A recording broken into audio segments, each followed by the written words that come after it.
Quantum whispers. The soft, rhythmic hum of the quantum scanner provided the only sound in the otherwise silent laboratory aboard Nexus Station. Dr. Amara Solari adjusted the calibration, her dark eyes focused on the holographic display hovering before her. Behind the transparent barrier, her subject waited patiently. Terran Voss, diplomatic envoy from the Seraphian Conclave, his iridescent skin reflecting the ambient light in subtle waves of turquoise and gold. Almost done with the preliminary scan, Amara said, tucking a strand of her curly black hair behind her ear. Thank you for volunteering, Envoy Voss. These baseline readings will help immensely with our cross-species research. Terran nodded, the movement graceful and deliberate. Like all Seraphians, his features were angular and refined, with almond-shaped eyes the color of amber sunset. The gill-like structures along his neck pulsed gently as he breathed the oxygen-rich atmosphere of the lab. Science benefits us all, Dr. Solari, he replied, his voice carrying the melodic cadence typical of his species.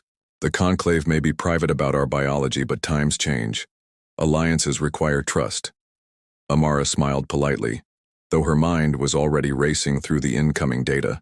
Nexus Station orbited the unstable neutron star KDX 2991, positioned at the perfect distance to study its unique radiation without endangering the inhabitants. The station housed scientists from 12 different species, all working together under the auspices of the Galactic Scientific Consortium. The scanner beeped, signaling completion of its cycle. Amara began reviewing the results, her trained eyes scanning the complex arrays of genetic markers and cellular structures. Then she stopped, her finger hovering over an anomalous pattern buried deep within Terran's genetic code. That's unusual, she murmured, enlarging the section and running a comparison algorithm. Is something wrong? Terran asked, sitting forward slightly. No, not wrong exactly, just unexpected. Amara shook her head, dark curls bouncing against her shoulders. There's a sequence here that doesn't match any known Seraphian genetic markers in our database. She ran the scan again, adjusting parameters to focus on the anomaly. The results remained unchanged. The sequence appeared to be dormant, like a sleeping code waiting for activation. But what truly caught her attention was the molecular structure. It bore a striking resemblance to a rare human genetic variant she had studied during her doctoral research. I'm going to run one more test if you don't mind, she said, already, programming the scanner for a deeper analysis. Terran nodded, watching her with increasing curiosity. Your face betrays your thoughts, Doctor. You've found something significant. The second scan completed, confirming her suspicions. Amara stared at the results, her heartbeat quickening. The genetic sequence wasn't just similar to human DNA. It resonated at the quantum level with a specific subset of human genetics. Her own genetics, to be precise. Envoy Voss, she said slowly. I believe we need to discuss this privately. 20 minutes later, they sat in her office. The station's observation window provided a spectacular view of the neutron star. Its fierce energy contained within swirling magnetic fields that painted the cosmos in shades of blue and violet. The sequence I found, Amara explained, displaying a three-dimensional model between them, exists in less than 0.001% of humans. It's called the Cassini marker, named after the scientist who discovered it. What's extraordinary is that it appears to be perfectly compatible with this section of your DNA, something that should be evolutionarily impossible given our different planetary origins. Terran's expression remained composed, but his gill structures fluttered rapidly, a sign of emotional response among Seraphians. There is a legend among my people, he said quietly, of the stellar seedlings. It speaks of ancient beings who scattered their essence across galaxies, planting compatible life forms on distant worlds. Before Amara could respond, the station's alert system activated, bathing the room in pulsing red light. Attention all personnel, came the calm voice of the station's AI. Gravitational anomaly detected. Emergency protocols activated. All non-essential systems entering lockdown. Estimated duration 7 standard days. Amara and Taryn exchanged glances as the gravity of their situation settled between them, along with the weight of their discovery. For 7 days they would be effectively isolated with a scientific mystery that challenged everything they understood about their species. And deep within their cells, the dormant genetic patterns began to stir, awakening to the proximity of their cosmic counterpart. Celestial bonds 3 days into the gravitational anomaly lockdown, Nexus Station had settled into an uneasy rhythm. Most personnel maintained essential operations while research continued at a reduced pace. In the quantum biology lab, however, Dr. Amara Solari hadn't slowed down at all. "You haven't slept properly in 72 hours, observed Dr. Josephine Werner, the station's chief medical officer, leaning against the doorframe. Her platinum blonde hair was pulled back in a severe bun, accentuating her sharp Scandinavian features. "Even with stimulants, your cognitive functions must be impaired by now." Amara barely looked up from her microscope. "I'm fine, Joe. This can't wait." "The genetic anomaly in your Seraphian diplomat?" Josephine stepped closer, lowering her voice. "Rumor has it Director Blackwell is unusually interested in your findings." This caught Amara's attention. She straightened, stretching her stiff back. "How interested?" "He's requested daily briefings from the security officer monitoring your lab." Josephine's ice-blue eyes narrowed. "That's not standard protocol for diplomatic research." Amara frowned, glancing toward the sealed sample container holding Terran's cellular material. The Cassini marker had begun showing signs of activity, subtle changes in energy signatures that defied conventional biology. "Have you experienced any unusual symptoms?" Josephine asked, her clinical gaze assessing Amara. "Headaches, disorientation, vivid dreams?" Amara hesitated.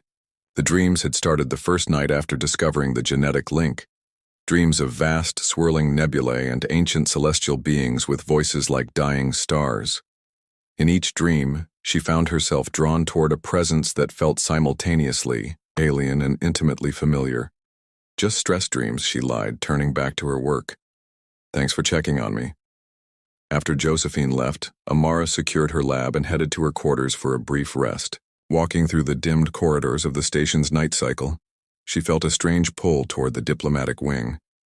Almost without conscious decision, she found herself standing outside Terran's quarters, hand raised to request entry. The door slid open before she could activate the panel. Terran stood in the doorway, his iridescent skin pulsing with faint internal light, wearing only loose meditation trousers. His chest displayed intricate patterns that seemed to shift and change with his breathing. "I knew you were coming," he said simply. "I saw you walking through the station in my mind." Amara's scientific skepticism battled with her own inexplicable experiences. "That's not possible. And yet, here you are." He stepped aside to let her enter. "Just as you've been in my dreams for 3 nights. His quarters were sparsely decorated, save for a small altar holding a crystalline structure that emitted a soft, pulsating glow. The air carried the faint scent of something like cinnamon and ozone. "The dreams," Amara said, her voice barely above a whisper. "You've had them too." The cosmic elders, speaking in voices of light and gravity. Terran nodded, moving to a small kitchenette. "Would you like tea? It's a Seraphian blend. Helps with the neural strain of the connection." "Connection?" Amara accepted the steaming cup he offered, the liquid inside shifting colors like an aurora. That's what the stellar seedling myth describes, a quantum resonance between compatible beings, activated when they come into proximity. Terran sat cross-legged on a meditation cushion, gesturing for her to join him. "Our ancestors believed certain souls were crafted from the same dying star, scattered across different worlds to eventually find each other." Amara sat down, scientist and skeptic warring within her. "That sounds like mysticism, not genetics." "Perhaps. The distinction isn't as clear as we believe." Terran placed his palm upward between them. "May I?" After a moment's hesitation, Amara placed her hand in his. The contact sent an immediate surge of warmth up her arm, followed by a cascade of images, stars being born, civilizations rising and falling, and through it all, two energy signatures dancing across millennia. Drawing closer together, she pulled her hand away, breathing heavily. What was that? Quantum entanglement on a cellular level, Terran explained, his amber eyes intense. The Cassini marker in humans and the celestial resonance gene in Seraphians, they're designed to find each other. Designed, Amara repeated. You're suggesting intelligent design in our evolution? I'm suggesting something more profound than either of our species has been willing to acknowledge. Terran gestured to the window where the neutron star pulsed rhythmically. The universe itself has patterns we've only begun to understand. Their conversation was interrupted by an incoming message on Amara's personal communicator. Director Blackwell's stern face appeared on the small screen. Dr. Solari, report to my office immediately. Bring all data regarding the Seraphian genetic anomaly. His tone left no room for argument before the connection terminated. He knows something, Terran said, quietly. My diplomatic status offers some protection, but you should be careful. Amara gathered herself, professional demeanor sliding back into place. I should go. Before you do, Terran reached out, not quite touching her. The dreams will intensify. Tonight, if you allow yourself to fully enter the shared dream space, I can show you the ancient records my people keep hidden. They may explain what's happening to us. Amara hesitated at the door. This goes against everything I understand about biology, about physics. Perhaps that's exactly why it matters, Terran replied. The most significant discoveries often begin by challenging what we think we know. As she made her way to the director's office, Amara felt the Cassini marker within her cells responding to something, a distant call becoming clearer with each passing hour. Science had always been her anchor, her certainty in an uncertain universe. Now that anchor was transforming into something else entirely, a compass pointing toward unexplored territory, both within her own genetics and beyond, and in the vast silence between stars. Ancient forces stirred, awakened by a resonance billions of years in the making. Veiled Truth Director Darius Blackwell's office occupied the highest level of Nexus Station, offering a panoramic view of the neutron star's hypnotic dance. The man himself stood with his back to the door when Amara entered, his tall frame silhouetted against the cosmic spectacle.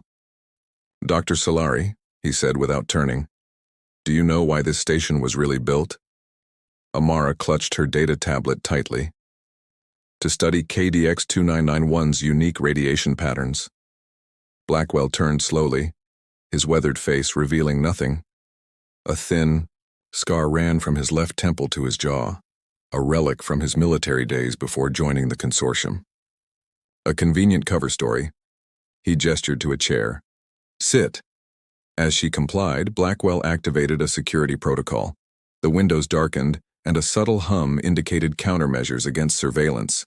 The Seraphians' genetic anomaly, it's not the first we've found. He brought up a classified file on his display. For decades, we've tracked scattered instances of the Cassini marker across human populations, alongside similar genetic variations in 7 other species. Amara's scientific curiosity overrode her caution. You've been studying this specifically? The consortium has. Blackwell's eyes narrowed. Your assignment here wasn't random, Doctor. Your own Cassini marker made you valuable. You knew about my genetics? Anger flashed through her. That's a violation of privacy laws. Laws become flexible when facing extinction-level concerns. Blackwell displayed a simulation showing cascading genetic failures across multiple species. The compatible markers are degrading in all tracked populations. Within 3 generations, they'll disappear entirely. And this matters because, came a new voice from the doorway. Those markers are the last defense against what's coming. Terran stood there, flanked by 2 security officers. His diplomatic status had evidently been overridden. The gravitational anomaly wasn't natural, he continued, entering despite the guard's objections. It was a warning, the first ripple of something approaching our galaxy. Blackwell's jaw tightened. The Seraphian shouldn't be here for this discussion. The Seraphian, Terran countered, has information you need. He turned to Amara. Did you access the shared dream space last night? She nodded slowly. The dream had been more vivid than ever. Ancient stone tablets covered with equations, star, maps shifting through millennia, and voices speaking of the return. Then you saw them, Taryn said. The Void Harbingers, what your people might call cosmic predators. Blackwell slammed his fist on the desk. Enough mysticism, we're dealing with a scientific problem, which has a scientific solution, Taryn interrupted. The compatible genetic markers aren't random mutations. They're activation keys designed to unlock dormant abilities when paired with their counterparts from other species. Amara's mind raced, connecting fragments of dreams with her research. The quantum resonance between our cells, it's creating something new, isn't it? Not new, Taryn corrected. Ancient, a defense mechanism encoded by the beings who seeded our worlds, activated only when the Harbingers approach. A station-wide alarm suddenly blared. The neutron star's radiation had spiked to unprecedented levels. It's starting, Taryn whispered, his eyes meeting Amara's across the room. Between them, invisible to others, a connection pulsed with growing strength, a bridge between worlds that might hold the key to everything. And as the station's systems began to fail around them, Amara felt something awakening within her cells, an inheritance older than humanity itself, responding to its cosmic counterpart in Taryn. The time for scientific skepticism had passed. Now survival depended on embracing a truth written in the stars themselves. Stellar Synchronicity Nexus Station groaned under the onslaught of radiation as the neutron star's behavior grew increasingly erratic. Emergency lighting cast blood-red shadows across the evacuation corridors, where panicked scientists and staff rushed toward the escape pods. We can't leave, Amara insisted, pulling Taryn away from the crowd into a maintenance shaft. Her skin had begun to emit a faint luminescence, matching the pulsing patterns across Taryn's chest. If what you showed me in the dream space is true, those aren't just radiation waves. They're attempts at communication. Taryn nodded grimly. The Harbingers distort space-time around them. What we're experiencing now is merely their echo reaching us before they arrive. They navigated through the station's service tunnels, heading toward the primary sensor array. Behind them, Blackwell's security team searched frantically, their director having ordered Amara and Taryn detained after their revelation. The station's shielding is failing, announced the AI system. Complete structural integrity loss estimated in 47 minutes. In the central sensor hub, Dr. Josephine Werner was frantically trying to stabilize the station's failing systems. She spun around as they entered, eyes widening at their transformed appearance. What's happening to you two? She demanded, gesturing at the ethereal glow that now surrounded them both. Evolution, Amara answered simply, moving to the central console.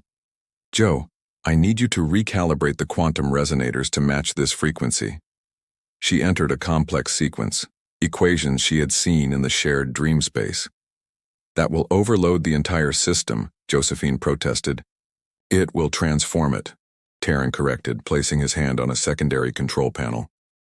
Where his fingers touched, circuitry seemed to reconfigure itself, responding to some silent command.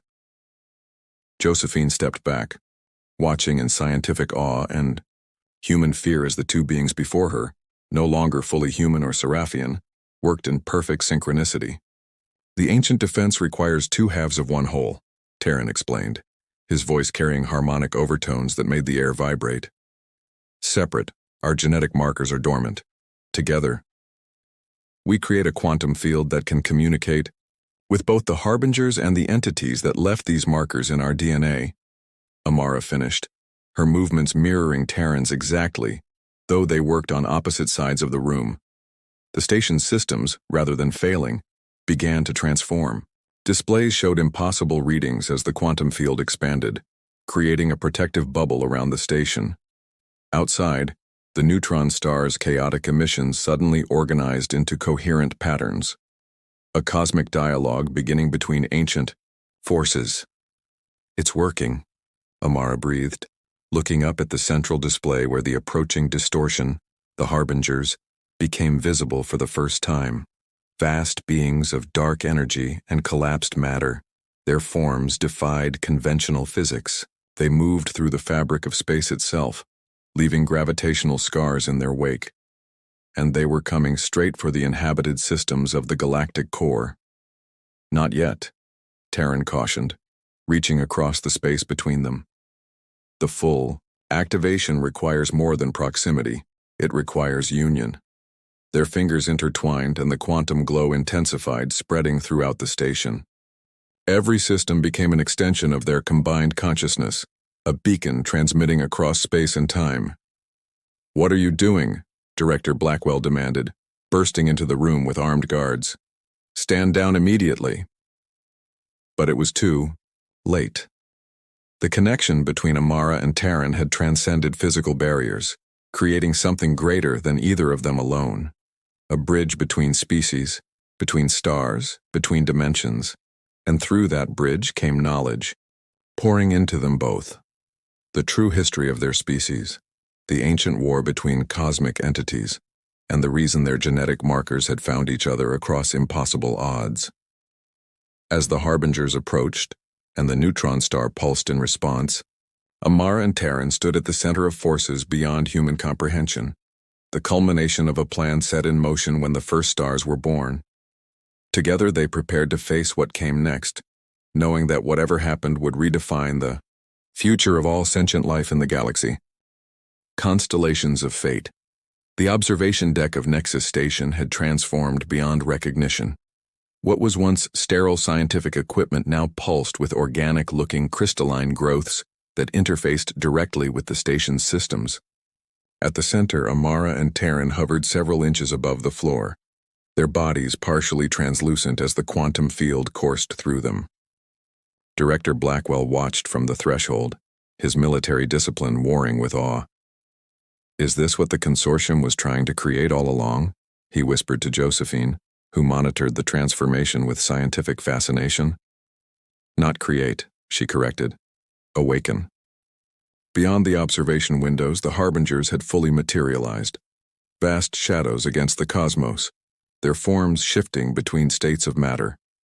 The neutron star pulsed in counterpoint, its energies forming a barrier between the station and the ancient predators. Inside Amara and Terran's shared consciousness, information flowed like stellar winds. The truth unfolded in cascading revelations. Billions of years ago, a civilization of energy beings, the architects, had seeded compatible genetic markers across thousands of worlds, creating an interconnected defense system against the Harbingers, who consumed entire galaxies. The architects knew they couldn't survive. Terran's consciousness whispered within their merged state. But their legacy could. "Through us," Amara's essence responded. "Through connection." Their combined energy signature expanded, linking with other activated pairs across the galaxy, dormant until now, awakened by the approaching threat. Each connection strengthened the quantum network, a living shield against cosmic consumption. The Harbingers sensed the resistance and recoiled, their vast forms rippling with ancient rage. They had encountered this defense before, in galaxies, long since stripped of life but never so fully formed, so perfectly synchronized. In the physical world, Josephine reported with clinical precision. "The neutron star is stabilizing. The Harbingers are retreating from this sector." But within the quantum network, Amara and Terran faced a choice.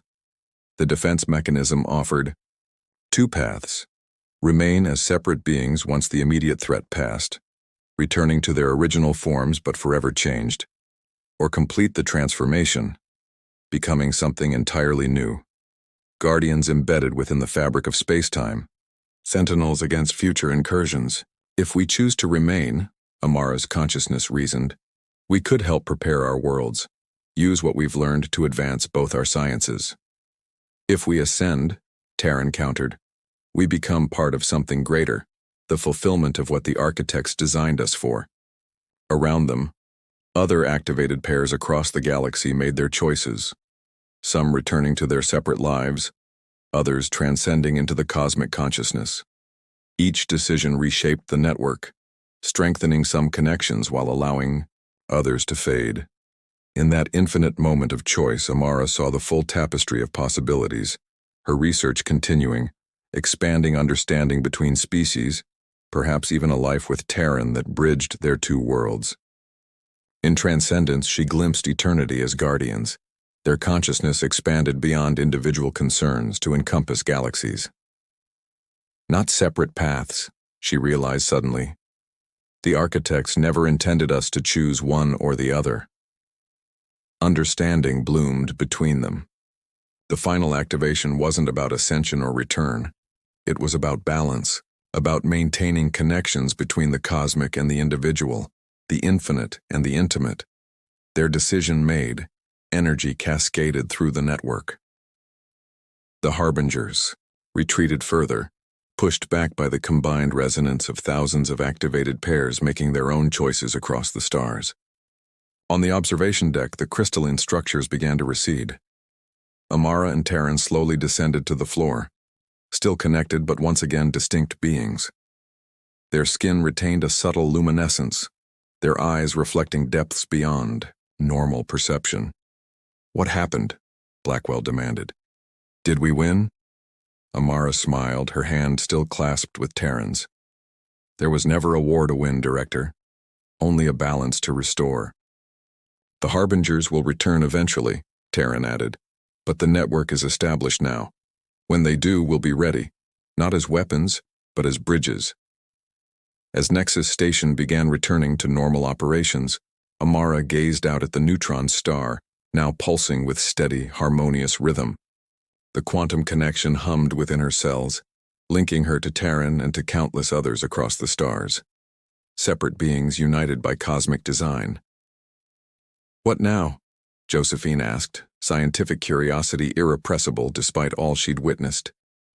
Amara and Terran exchanged glances, their joined hands emitting a soft glow that represented neither human nor Seraphian energy, but something beautifully, impossibly both.